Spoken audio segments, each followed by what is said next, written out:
Bonsoir, bonsoir à toutes et à tous. Bienvenue sur El Maralebia pour ce nouveau numéro de Microscope. Merci pour votre fidélité.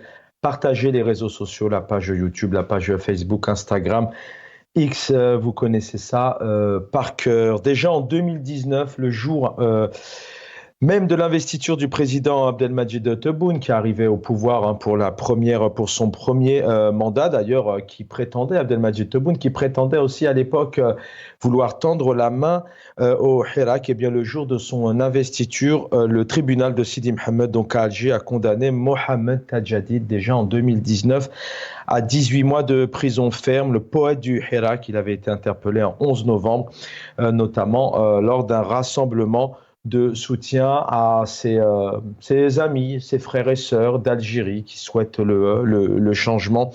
Il était poursuivi pour atteinte à l'unité nationale. Alors pour cause, c'est un poète, un écrivain, des textes tout simplement sur les réseaux sociaux. Aucune arme brutale à part sa plume et ses couleurs. Et nous allons bien évidemment revenir sur sa situation. C'est un réel acharnement concernant Mohamed Tadjadid, puisque hier, une peine de 5 ans de prison ferme donc, lui a été infligée par le juge du tribunal de Rouiba. On va y revenir. Derrière Mohamed Tadjadid, bien évidemment, elles sont nombreux. Aujourd'hui, le Comité national pour la libération des détenus parle de pas loin de 200 de détenus d'opinion, ceux qui souhaitent le changement, qui souhaitent revendiquer des idées pour faire avancer le pays, un pays qu'ils aiment tant, même si souvent le pouvoir qualifie ces personnes de traîtres, voire d'atteinte à l'unité nationale, de porter atteinte aussi au pays. On va revenir sur cette situation.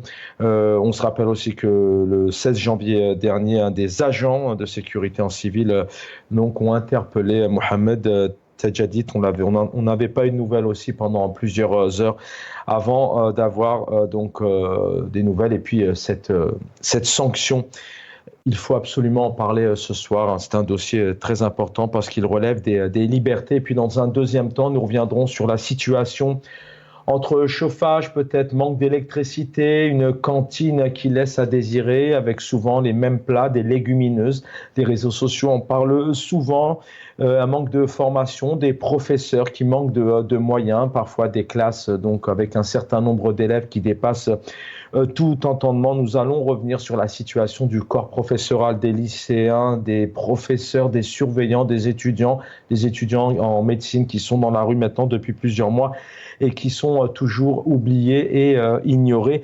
On a entendu notamment il y a quelques heures des slogans qu'on a pu retrouver dans le cadre du Hirak. Vous me direz, c'est les mêmes générations, c'est ces jeunes filles et jeunes garçons, cette famille algérienne qui était dans la rue, notamment des slogans où on parle de pillage, arrêtez le pillage, arrêtez la dilapidation. Donc on fait les étudiants, les lycéens, les professeurs qui font appel au pouvoir pour un réel changement. Voilà, plusieurs questions qui se posent, notamment des lois dernières en décembre 2024. Une loi sur le statut du professeur a été adoptée, a été votée.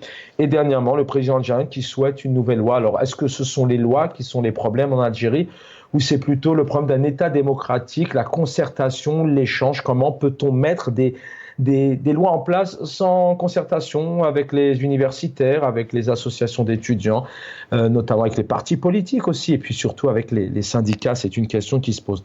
Azdine Toumi, bonsoir, militant politique, vous êtes en Algérie. Mon ami Chaben, bonsoir à tes invités, bonsoir à tous les téléspectateurs. Merci pour votre invitation.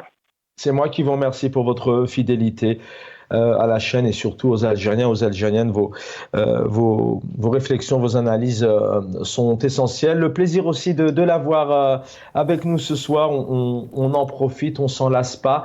Jamaldine Benchenouf, bonsoir, journaliste, éditorialiste politique. Je le rappelle, hein, vous auriez pu aussi vous rester au pays. Vous avez été aussi quelque part aguiché par un certain nombre de moyens, mais vous êtes resté fidèle à vos convictions, à votre vision d'un nouveau pays, d'un pays libre, et vous êtes là ce soir avec nous et avec les Algériens. Bonsoir Jamaldine. Bonsoir Chaben, bonsoir à mon ami Azdine Toumi. Merci de m'avoir invité encore une fois, Chaben. Merci infiniment. Azdine Toumi, on va avec vous et Djameldine Benchenouf quand même ouvrir cette émission, mais j'ai envie de dire les deux axes sont liés ce soir, puisqu'on a des étudiants et des lycéens, on va en parler dans un instant, qui tentent de s'exprimer, qui tentent de dire les choses, d'être entendus, et ce n'est pas le cas. Et puis je voudrais qu'on évoque avec vous, bien évidemment, la situation des détenus d'opinion, des détenus politiques, et puis ce nouvel attentat prononcé par le pays, 5 ans ferme pour un jeune poète né un 9 janvier 1994, Mohamed Tajadit, Azdine Toumi. Salut mon ami Djameldine. Et puis, vous savez, après quelques jours, après la déclaration de la part du régime d'une éventuelle ouverture, ils ont annoncé en grande pompe qu'il y aurait la libération des détenus, etc. Ben, au final, il avait apporté encore une fois la preuve que ce n'était qu'un grand mensonge. Que la politique répressive continue de sévir en Algérie, que le nombre de condamnations, bien au contraire, et le nombre d'arrestations, etc., a augmenté, et ça a abouti à cette peine. Moi, je suis sidéré devant cette peine de 5 ans, une peine très lourde pour un jeune. Donc voilà, ça résume la volonté du régime, non pas d'aller vers l'apaisement et vers l'ouverture, mais bien au contraire de renforcer le verrouillage et de maintenir ne serait-ce que ce plan de tout sécuritaire qui a été mis en œuvre depuis le Hirak. Et ça continue parce que le régime voit qu'une quelconque ouverture pourrait constituer un danger sur son existence, parce que il sait très bien que si le peuple algérien trouve le terrain pour s'exprimer, il va exprimer son rejet à sa politique, à son maintien. Donc c'est pour ça qu'il continue de maintenir cette répression et ce climat et cette fermeture et ce verrouillage qui va certainement et qui est en train d'aboutir à d'autres foyers des zones d'agitation, et on va y revenir, ce qui se passe dans les secteurs d'éducation, des étudiants en médecine et ailleurs, dans tous les secteurs, parce que le verrouillage, la fermeture et cette espèce de pression qu'ils sont en train de mettre d'exercer sur le peuple algérien, ça va finir par provoquer des brèches un peu partout. Encore avec vous 2-3 minutes, on a le temps. J'ai le plaisir de vous avoir tous les deux ce soir. Azdine Toumi, les gens du monde entier qui nous regardent, aujourd'hui on a un jeune qui prend 5 ans ferme, alors que, je le rappelle, qui a fait énormément de prison depuis 2019. Je vous ai donné la date référentielle, le jour de l'investiture d'Abdelmadjid Tebboune en 2019, il prenait déjà 18 mois. Qu'est-ce qui se passe c'est une question à laquelle j'interpellerai Djameldine dans un instant, mais qu'est-ce qui se passe dans ce pays, l'Algérie, un pays continent avec un pouvoir qui dans tous ses médias se dit ouverture, démocratie, pas de détenus politiques, pas de journalistes en prison. Qu'est-ce qui se passe? Quelqu'un qui regarde cette actualité se dit mais 5 ans de prison, qu'a fait ce jeune? Il a tué, il a certainement fait un acte immonde alors que c'est pas le cas. Vous savez, en 2019, souvenons-nous que pendant le Hirak, ils ont emprisonné un commandant de l'ALN, qui est le feu Amir Khadar Bourgarbi Rahmou. Et ils se sont pas arrêtés là, et l'ont emprisonné, et puis ils ont déclenché toute une campagne de dénigrement contre ce grand moudjahid, le traitant d'imposteur, etc. Donc il ne faut pas avoir la mémoire courte. Et ça montre de quoi ils sont capables. Rien n'a changé. Après, il ne se dresse aucune limite. Donc, ça va de simples militants, de jeunes, jusqu'à un journaliste, un avocat, et un politicien, un chef de parti. Voilà. Donc, parce que il y a une stratégie répressive qui a pour objectif de faire taire toutes les voix qui s'opposent à ce régime, et dont le seul souci qui n'est pas le maintien ou la sauvegarde de l'Algérie, mais bien c'est la sauvegarde du régime lui-même. Donc aujourd'hui, rien ne peut les faire reculer, même si ils voient des échecs comme des murs se dresser devant eux, jusqu'à mettre en danger tout notre pays. Ils continuent dans leur politique, ils ne se révisent pas, parce que voilà, ce qui est malheureux, c'est que c'est un régime qui a lié son sort à celui du pays. D'abord, ils veulent passer ce message pour l'opinion nationale que soit c'est nous, soit ça va être la catastrophe, ça va être la Syrie, la Libye, etc. Ils font croire aux gens que les Algériens sont les Libyens, sont les Syriens, or que c'est faux. Et aussi, c'est le message qu'ils font passer aussi à l'Occident, en leur disant que si demain vous arrêtez de nous soutenir, ça va être une Algérie qui va sombrer dans le chaos, et puis ça va vous toucher de l'autre côté de la Méditerranée, etc. Et ils ont toujours joué sur ça. Donc, mais aujourd'hui, la situation géopolitique, les dangers qui sont en train de nous entourer ne permettraient plus une quelconque aventure. Aujourd'hui, on a besoin que l'Algérie soit vraiment forte, pas forte dans le journal télévisé de l'ENTV ou dans les discours des officiels, mais vraiment forte sur le terrain pour nous permettre de faire face. Voilà, et le retour de Trump va, dans les jours, les mois à venir ou les semaines à venir, va apporter la preuve qu'on est à côté que le monde est en train de changer, et nous on est à côté. Voilà, on est en train de ne rien prévoir pour nous permettre de nous munir d'une immunité contre des dangers qui sont avérés. Mais ces dangers ne justifient pas ce verrouillage à l'intérieur du pays. Il y a des pays qui sont en guerre, qui ont des conflits, mais que la démocratie continue à fonctionner dans leur pays. Il y a des débats sur des questions de société, de retraite, de budget et d'autres débats. Voilà, même si les pays sont engagés dans des conflits plus graves que ce que nous vivons nous. Restez avec nous, Azin Toumi, on va y revenir bien évidemment, les éléments que vous venez d'évoquer. Jamaldine avec nous, Jamaldine Benchenouf, Mohamed Tadjadid qui prend 5 ans ferme, un poète qui fait peur, quelle justice dans cette nouvelle Algérie du président Tebboune. Jamaldine. D'abord, Chaban, merci d'avoir jumelé ces deux sujets parce qu'ils se rejoignent vraiment et naturellement et factuellement, puisque les deux sont en train de défrayer la chronique algérienne en ce moment même, maintenant.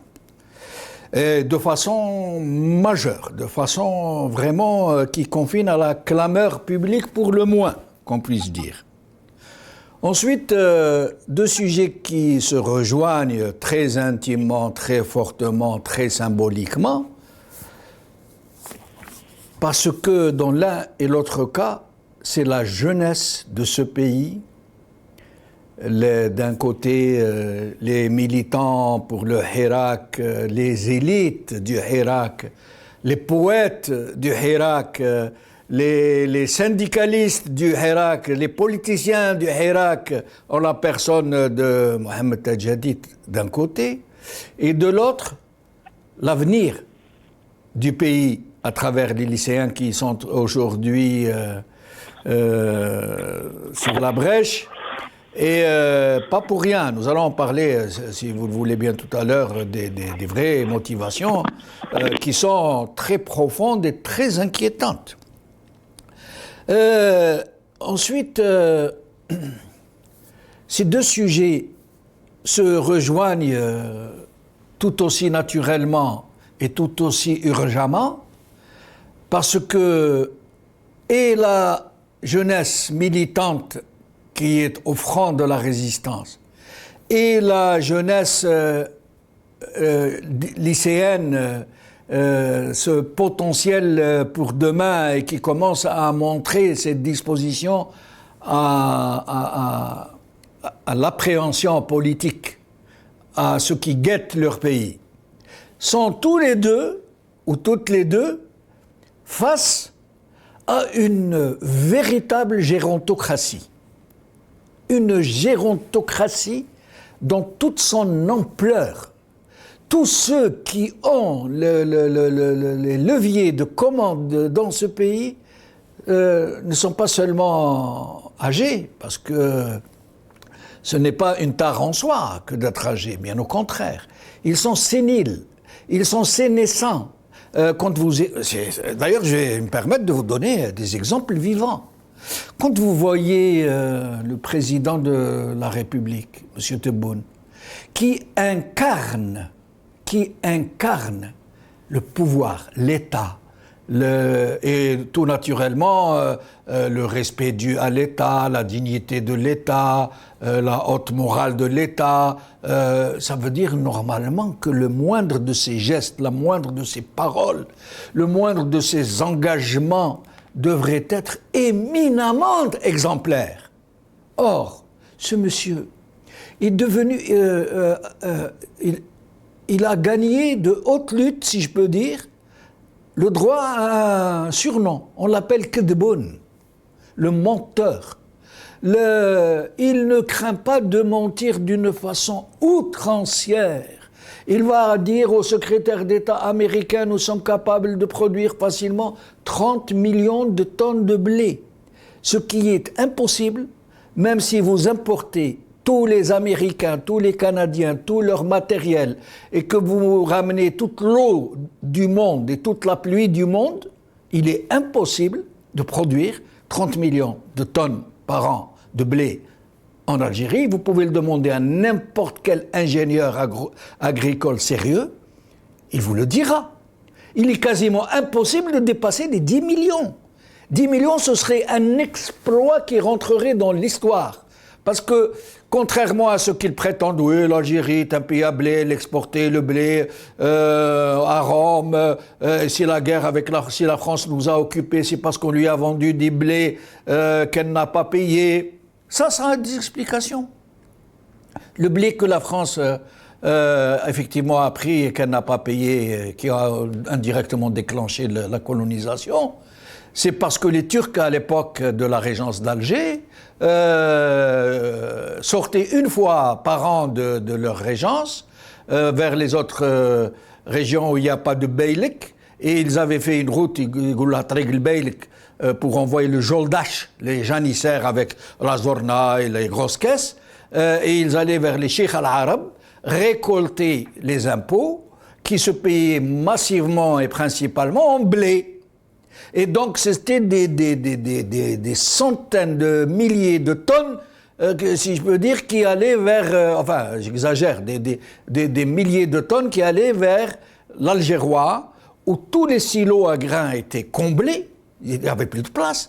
Donc, qu'est-ce qu'ils devaient faire, le DEI? Ils vendaient le blé à qui le voulait, à la France, aux Anglais, à n'importe qui le voulait, et pour pouvoir le vendre, ils le vendaient à crédit. Voilà l'explication. C'est pas la surproduction.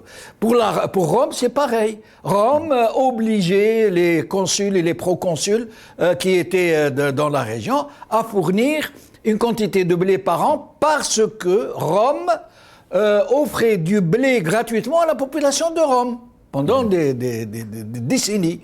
Et donc, il lui fallait du blé de tout le bassin méditerranéen qu'elle distribuait gratuitement à la population. Il y a eu aussi l'affaire du dessalement de l'eau qui était voilà.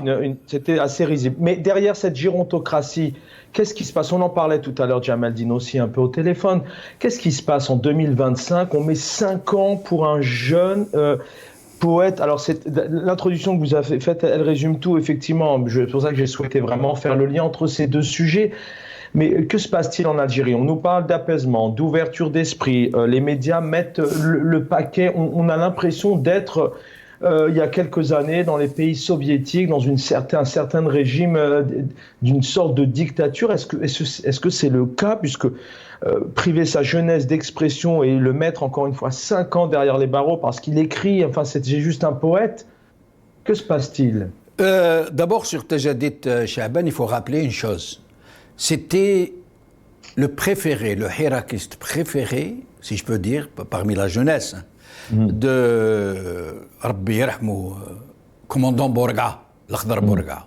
Le symbole, celui que les autorités algériennes et le pouvoir, le régime algérien, à travers sa presse scélérate, a tenté de faire passer pour un déserteur de l'armée française. Ce qui est vrai. Mais contrairement aux DAF, les déserteurs de l'armée française qui ont noyauté l'état-major militaire en Tunisie, Bourga Ahmed s'est évadé, a déserté pour rejoindre l'ALN de l'intérieur. Il a fait toute sa révolution à l'intérieur de l'Algérie. Et il est devenu commandant à un moment où le summum des grades était colonel. Et il avait de très grandes responsabilités. Et il adorait Tajadit Rabbi Yerhamou. Il l'adorait. Beaucoup de hirakistes pensaient que Tajadit était en quelque sorte, avec Boumala aussi, hein, que le commandant Bourga aimait beaucoup, il pensait que c'était le fils spirituel et la continuité révolutionnaire de... Maintenant, s'il le condamne à 5 ans de prison, Chaaban, c'est très important de le rappeler. Parce qu'en ce moment même, beaucoup de gens qui sont au chevet de l'Algérie, qui essayent de décrypter les moindres frémissements du sérail politique. Qu'est-ce qui se passe? Parce que c'est un régime complètement plombé, scellé, où l'omerta est la règle principale, où rien ne filtre, d'où rien ne filtre. Les gens se disent, mais il y a un problème.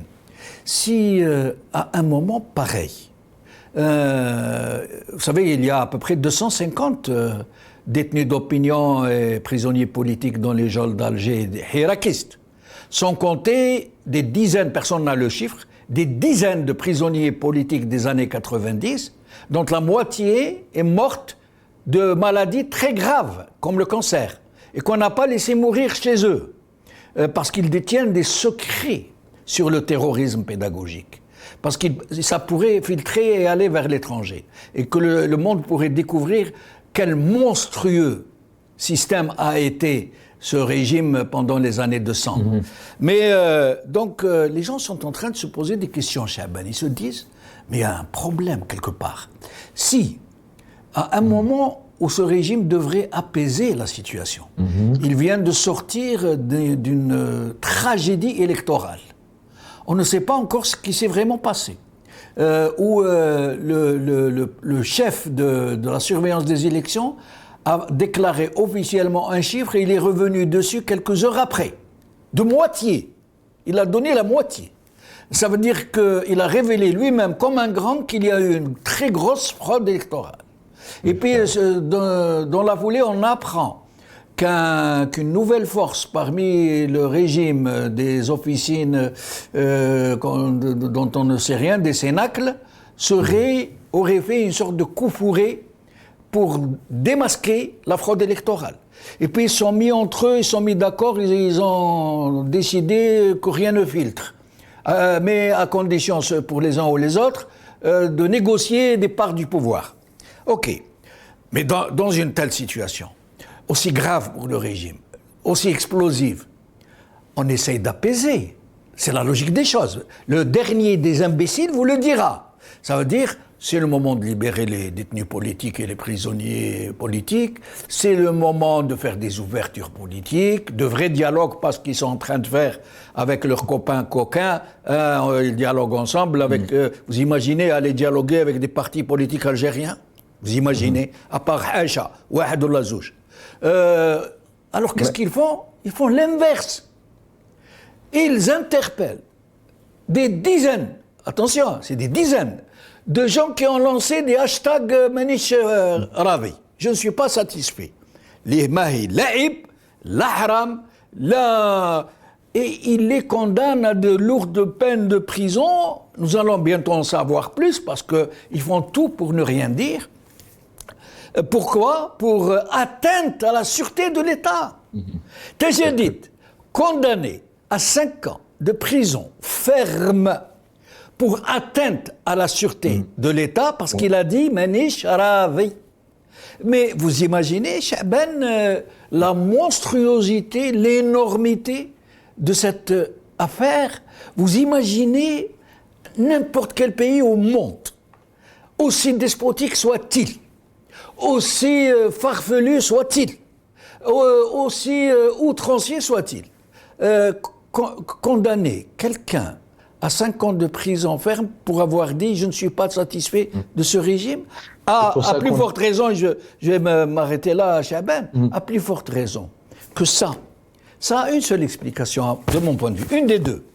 Ou ce régime est dans une telle panique, dans un tel affolement, après, justement. Voilà, qu'il ne sait plus quoi faire. On va en parler. Est-ce que le ou alors, l'autre, je m'arrêterai là, ou alors l'autre possibilité qui est qu'à la tête de ce pouvoir, il y a des gens qui relèvent de la psychiatrie. Voilà. On continue la discussion avec nous.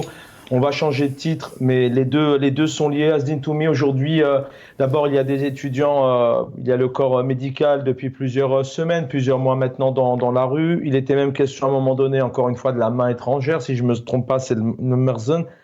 La situation scolaire, d'abord, quelques mots. Vous êtes en Algérie, vous êtes algérien, père de famille. Il y a des lois aussi dernièrement qui ont repris fin de décembre 2024, des lois sur le statut du corps professoral, mais des lois qui sont faites aussi sans concertation, parce que ça c'est important, pour monter des lois, il faut concerter les syndicats, les associations, les partis politiques. Asdine Toumi, pour ouvrir cet échange sur ces grèves, les lycéens notamment, les professeurs, les surveillants, la situation de l'éducation en Algérie. Souffre à l'instar de tous les autres secteurs, comme la santé, l'enseignement supérieur, dans le commerce, dans l'industrie, etc. Tous les secteurs sont en souffrance aujourd'hui et on voit comme ça des mouvements d'agitation parce que les gens ne supportent plus. Après, vous savez, cette jeunesse lycéenne ne regarde pas le NTV. Donc, tous ces messages de propagande qui sont en train de diffuser par le pouvoir ne sont pas captés. Et pire encore, ces jeunes-là sont hermétiques, ils ne sont pas perméables à ce genre de propagande. C'est une nouvelle génération qui connaît le monde réel à travers les réseaux sociaux, etc. Donc, ils sont là. Donc, aujourd'hui, si on peut un petit peu schématiser, c'est que le pouvoir il a affaire à une génération qui ne regarde pas l'UNTV parce que ils veulent faire carroir à cette nouvelle Algérie, le Montassira, etc. à travers ces médias lourds et quelques presses privées ou écrites ou audiovisuelles et autres. Donc voilà, mais il y a un climat d'inquiétude qui était en train de s'installer de plus en plus, d'ailleurs depuis le Hirak. Le phénomène de Harak est revenu, donc il y a une perte de confiance totale de la part de ces catégories de la population, chacun dans son secteur. Et il y a une perte de confiance dans ce pouvoir et dans sa capacité à trouver des solutions à leurs soucis. Il y a la crise du pouvoir d'achat qui est un vrai problème, qui pose un vrai problème aux Algériens, notamment tous ces fonctionnaires, etc. Même s'il y a des augmentations, mais elles sont insignificatives par rapport à l'ampleur de l'inflation, de la cherté de la vie, etc. Et puis revenons à cette jeunesse. Où sont les vous savez, il y a deux repères, moi, que j'aimerais m'arrêter sur deux choses. D'abord, pour la santé, par exemple. notre chef d'État, en 2021, il a eu une crise de Covid, etc. Il est parti se soigner à l'étranger. D'ailleurs, pratiquement tous les présidents algériens se sont soignés à l'étranger. La moindre des choses pour le chef d'État, c'est depuis 2021, 2022, c'est de construire un hôpital. Il va se dire, voilà, dorénavant, les chefs d'État algériens, ils vont se soigner en Algérie. C'est ça la souveraineté pour ça, c'est la première des choses. Puis revenons à ces jeunes. Où sont ces jeunes qui ont eu les meilleures moyennes dans le baccalauréat l'année passée, la session de l'année passée, la session d'avant, etc. Ce qu'ils sont dans les universités algériennes, ils sont partis à l'étranger. Donc cette jeunesse qui n'arrive pas à se projeter, à voir leur avenir dans le pays. Pour eux, c'est comment ils se voient aller à l'étranger pour construire leur avenir. Donc ce pouvoir n'arrive pas à mettre en évidence des perspectives pour toute cette jeunesse. Donc aujourd'hui, les gens ils s'inquiètent, comme les élèves, les étudiants et leurs parents, qui n'arrivent pas à voir. Il n'y a pas de visibilité sur l'avenir dans notre pays. Et ça, c'est valable pour tous les secteurs. Qu'est-ce qui fait que l'investissement étranger ne vient pas? Parce que on est toujours considéré comme un pays instable sur le plan politique. Donc la crise n'est pas réglée et donc c'est un tout. Et comment se sortir de ça? Comme l'a dit Jamel-Din, il faut aujourd'hui prendre des décisions, même si elles sont difficiles. Le régime doit se sacrifier lui-même pour donner la chance à notre pays. Il faut que le régime sache que le changement le changement, c'est ce qui va sauver notre pays. Même si eux ils vont partir, mais le pays il restera. Mieux que mettre tout dans le même panier, c'est-à-dire et le régime et la justice que je disais tout à l'heure. Donc aujourd'hui, les questions qui sont essentielles au développement du pays, on n'est pas en train de les mettre en œuvre. L'Algérie, jusqu'à aujourd'hui, elle ne sait pas comment ramener des devises à part vendre les hydrocarbures. Si les prix aujourd'hui sont maintenus, donc tout ce que fait ce régime, c'est dépenser l'argent du pétrole. En fait, il n'y a pas de relance économique dont ils parlent. Il n'y a pas de cette révolution industrielle dont ils ont parlé. Et donc après, les gens, ils peuvent vous croire une année, 2 ans. Il y a des gens qui croient au journal de l'INTV, mais à force, après des années, voilà. Donc c'est ce qui a abouti, ce que l'enseignant, il a vu que voilà, finalement, les solutions ne viennent pas. Les étudiants, ils voient que toujours l'avenir, c'est toujours sombre. Il n'y a pas de perspective. Les parents, ils voient que leurs enfants, voilà. Après, moi, je ne comprends pas qu'est-ce qui a poussé les étudiants d'aller faire des cours supplémentaires ailleurs. Est-ce que c'est la qualité de l'enseignement? Donc, c'est sur ces questions qu'il faut se pencher. Pourquoi les jeunes sont en train de risquer leur vie en milliers pour partir à l'étranger? Et c'est ce genre de sujet. Pourquoi les médecins ils veulent avoir la légalisation de leur diplôme pour partir à l'étranger? C'est ça les questions cruciales. Donc il faut faire des journées d'études. C'est pas pour les films de cinéma, etc. Même si je suis pour l'art, mais voilà. Donc il faut traiter tous les sujets qui sont importants. Moi, j'aimerais bien que le chef de l'État il vienne, il ramène tous les ministres hier étaient là, tous les responsables du pays étaient là, des assemblées, des services de sécurité, du gouvernement, etc. pour discuter du cinéma. Pourquoi il vient pas pour discuter des haragas, pour discuter du pouvoir d'achat, pour traiter de ces questions diplomatiques qui concernent le pays, qui concernent l'avenir du pays, voilà. Donc ils le font pas parce que ils n'ont pas un vrai projet qu'ils peuvent présenter aux Algériens. Ils sont là, ils sont venus en 2019, voilà. Donc une équipe est partie, une autre elle vient, il la remplace. La première a été là, il s'est battu jusqu'à la dernière minute pour se maintenir. Bon, ça a cassé. Les autres, ils sont là, ils vont se battre encore jusqu'à la fin pour se maintenir. Voilà. Donc, l'Algérie, elle mérite beaucoup mieux que ça. pour certainement encore 2 minutes. Jamaldine Benchenouf est avec nous sur les deux sujets. Les deux sujets sont liés, Jamaldine, mais bien évidemment, vous le disiez, l'avenir, les enfants, les étudiants. Azin Toumi vient de faire le lien entre plusieurs sujets. Effectivement, les vraies questions qui se posent, c'est pourquoi je vais me diriger vers des cours privés alors que ça me coûte de l'argent, pourquoi je quitte mon pays, pourquoi j'ai la meilleure note au bac et je prends tout de suite rendez-vous pour partir en France, au Canada, en Espagne, aux États-Unis. Un dernier élément, après vous avez la parole, à écouter effectivement, à vous écouter aussi souvent les uns et les autres, on peut comprendre rapidement que le problème il est systémique. On comprend qu'il y a cette crise de politique intérieure et c'est là le problème réel, il est là. C'est pour ça qu'il y a cette incapacité, ce manque de perspective. Par exemple, comme vous venez de l'évoquer, Azin Toumi. Jamaldine avec nous. Vous savez, Chaban,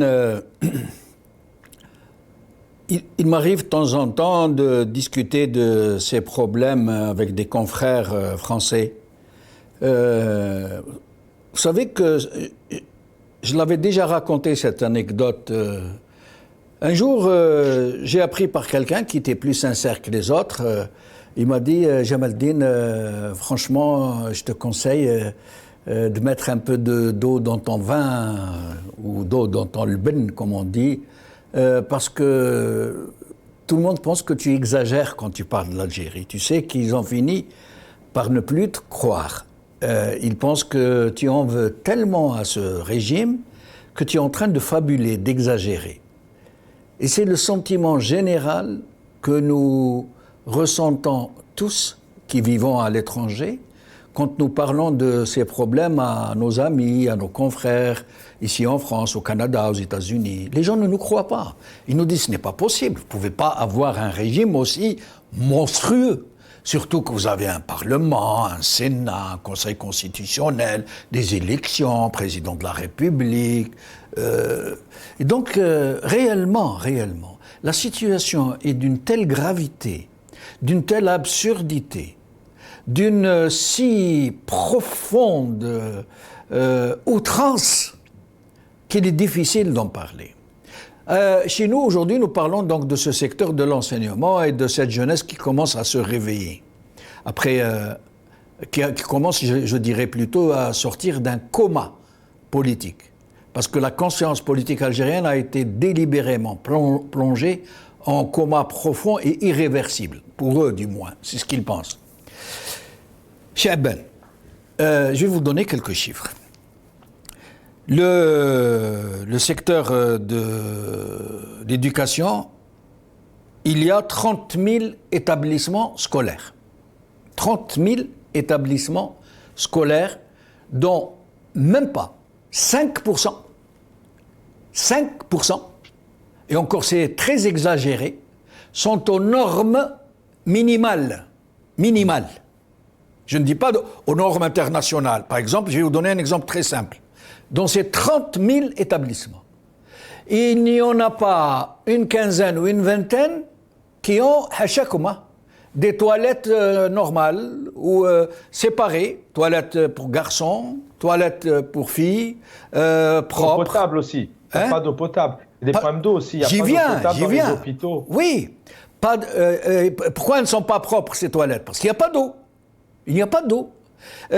Imaginez les établissements qui sont surchargés.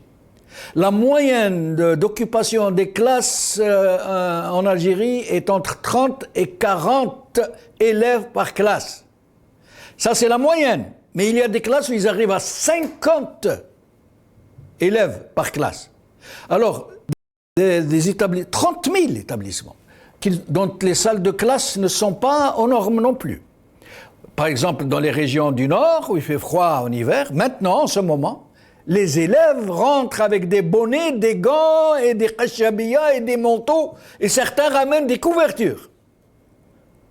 Je n'exagère pas, Chaban. Je n'exagère pas. C'est incroyable. Et ce secteur, je continue, il emploie 620 000 enseignants. Est-ce que vous imaginez, Chaban, le nombre? 620 000 enseignants, dont 75% de femmes, les 3/4, c'est des femmes. qui eux non plus n'ont pas les normes minima pour pouvoir exercer leur métier de façon digne et de façon professionnelle. Ils n'ont pas suffisamment de stages de recyclage, ils n'ont pas suffisamment d'informations, ils n'ont pas souvent des mises à niveau. Mobilier. Et je passe sur le reste. Vous savez combien il y a d'élèves, Chaban ? 12 millions d'élèves, tous secteurs confondus.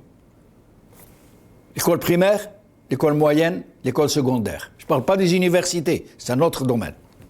12 millions, dont au moins 50% dans des régions déshéritées, dont certains élèves font des kilomètres pour aller en classe et en revenir. Et vous savez quelle est la moyenne horaire dans ces établissements? Tous, hein? De 8h du matin jusqu'à 17h. Où avez-vous vu des élèves dans des conditions pareilles, où il fait froid, où ça sent mauvais, où c'est pas propre, où c'est surpeuplé, où c'est la pagaille, où la cantine est indigne des chiens d'Europe. Vous les retenez à l'école de 8h à 5h. Certains établissements, ils sortent, ils vont manger chez eux, ils reviennent. D'autres, ils mangent à la tombouille le truc. Et dans tout ça, pourquoi je vous ai donné ces chiffres? La logique aurait voulu, Chaban, que dans un tel pays où notre avenir, dans nos écoles, je ne me rappelle plus, à Batna, c'était sur le fronton d'une école, les écoles des nations forment... Non, les écoles, j'ai oublié. C'est dans les écoles que sont formées les nations, quelque chose comme ça. Notre jeunesse, notre nation future, nos cadres, nos travailleurs, nos enseignants, nos médecins qui sont dans ces écoles et qui vont en sortir, et qui sont dans de telles conditions psychologiques, dans de telles conditions matérielles, dans de telles conditions d'indignité, vous leur donnez un budget qui est très, très, très, très loin dessous de l'armée, qui est suréquipée pour rien. Suréquipée pour rien. Qu'est-ce qu'elle va faire, l'armée, quand elle se suréquipe comme ça? Zama, si demain les puissances internationales, l'OTAN, il me tend nos menaces. Si les puissances internationales décident de les bombarder, qu'est-ce qu'ils vont faire avec leur ferraille, qui leur sert surtout à enrichir les généraux et d'autres décideurs en milliards dans les commissions? Qu'est-ce qu'ils vont faire avec ça? Parce qu'il faut que je finisse cette... qu'est-ce qu'ils vont faire avec toute cette ferraille qui aurait pu servir à construire de très belles écoles, à construire de très beaux hôpitaux, à construire des routes qui ne se dégradent pas au 15e jour après la réception, qui nous auraient permis d'avoir de belles villes, où l'urbanisme est respecté. Jamaldine, je vous laisse continuer. On va retrouver Asdine Toumi pour... D'accord. Pardon, moi quand...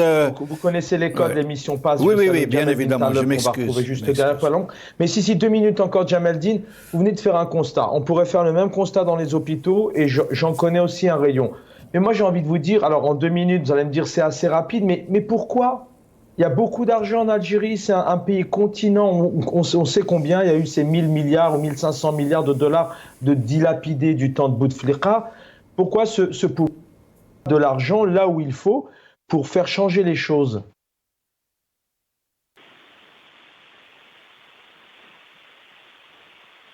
Nous avons affaire à une médiocratie, doublée d'une mafiocratie.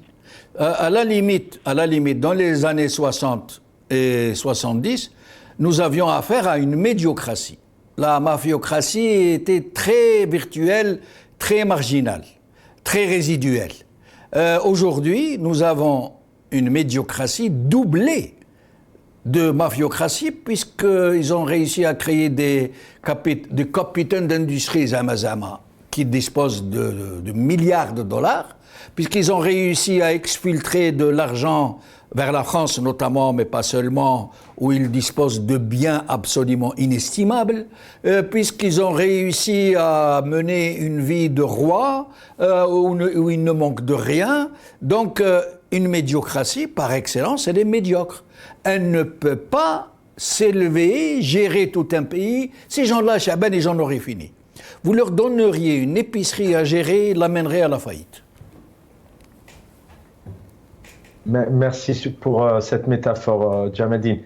Azdine Toumi, tu es avec nous. Azdine Toumi, on va terminer l'émission avec vous. Peut-être une réaction. C'est vrai que le bilan et le constat est là. Vous l'avez fait. Jamaldine vient de donner quelques éléments de constat assez néfastes, assez noirs, mais c'est tout de même un pouvoir qui pourrait faire autrement. Il y a peut-être ce manque de compétences, il y a cette crise de politique, de légitimité. Avoir votre vision là-dessus pour peut-être voir les choses changer demain rapidement avant de rendre l'antenne. Oui, il faut avoir de la légitimité, une vraie légitimité populaire forte. Il faut avoir une vision, porter un projet pour les Algériens et être au service du pays et ne pas faire des institutions des instruments au service de ceux qui gouvernent. Voilà. Donc il faut que le citoyen algérien deviendrait la colonne vertébrale sur laquelle la politique de l'État soit axée. Après, voilà, il faut arriver un jour où les responsables algériens se soignent dans les hôpitaux algériens, les familles, les fils, les enfants des responsables suivent leurs études dans nos écoles, leurs enfants aux universités algériennes, et c'est comme ça qu'on va se dire qu'on a un bon système de santé, un bon système éducatif, etc. Tant que c'est les responsables vont ailleurs, les Algériens vont toujours se dire que finalement, même si les responsables ne font pas confiance dans ces institutions, comment pourrons-nous nous-mêmes faire confiance? Merci Azdine Toumi d'avoir été avec nous. Merci infiniment. Jamaldine Benchenouf était avec nous aussi, journaliste. Éditorialiste politique, l'équipe en régie, merci infiniment. Merci Jamaldine, on vous aperçoit à l'écran. L'équipe en régie, merci. Jamaldine Taleb pour elle pendant quelques instants que j'embrasse et à qui je m'excuse parce qu'on termine un peu tard ce soir. Bonne soirée à tous.